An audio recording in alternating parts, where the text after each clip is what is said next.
Hey everybody, welcome. Today we're going to do a video about grafting. This is not going to be a hands-on grafting video, but it is going to be a video that's going to explain what grafting is and show you a grafted cacao and also show you a grafted soursop.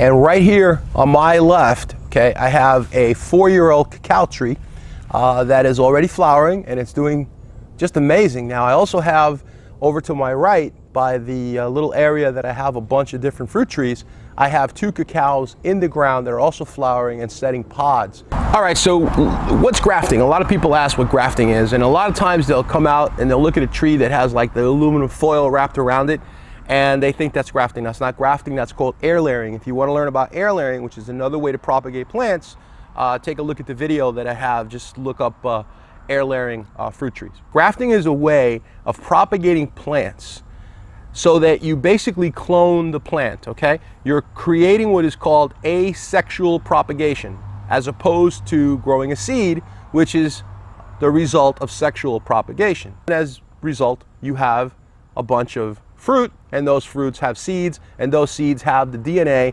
of genetically diverse, combinations. With respect to grafting, what you're doing is you're cloning, as I said earlier, and you're also speeding up the process of the production of the fruit. All right, so when we're grafting, we're going to need a couple of different tools, all right? One of the most important tools that you're going to need when you're doing the grafting is you're going to need a very good, sharp, clean grafting knife. Now, some people use scalpels, some people use razor blades, and that's fine if you want to use that, but make sure you have a lot of skill and a lot of practice because it's very easy to cut yourself, okay? Now, this is a nice little knife. It's very sharp. I've cleaned it with alcohol so that if I decide that I'm going to cut into any of the wood on any of these plants, I can very safely protect it from any kind of virus or bacterial diseases that I might be transmitting as a result of not disinfecting the blade. So it's important to have alcohol on hand so you can disinfect your blade. Most of the time what people will do is have it in a little spray bottle and they'll just spray and then they'll go ahead and then they can do their grafting. Now what you also want to make sure you're doing when you're grafting is that you have something to bind the graft with, and this is a type of a grafting tape. You can also make string out of it by twisting it like this, and then that's another way of tying everything together. Now I'll do a video on actual grafting in the near future, but right now I just want to explain what this is, okay? Now these are rubber bands that you can get, and these rubber bands are also used when you're going to tie and bind the wood together, okay? Let me close the knife so I don't end up cutting myself, all right? Now you also want to have a nice pair of cutters or pruners, nice and sharp, nice and clean, because sometimes you have to cut the top of the plant. And like I said, in the future I'll demonstrate that. Now this is called parafilm. Parafilm is an excellent tape that you can use all by itself, for example, to cover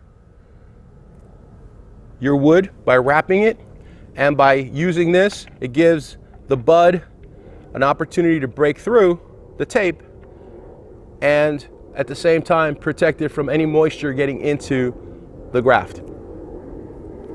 So there's all kinds of fruit trees that can be grafted, but it's not just fruit trees. You can also graft roses, you can graft many plants, ornamental plants, and a whole bunch of stuff that if it's a plant, if it's botanical, and you can figure out how to match, 2 pieces of wood together, okay, and get them to fit properly, you can graft, okay? Now, you do graft the same species or a very closely related species.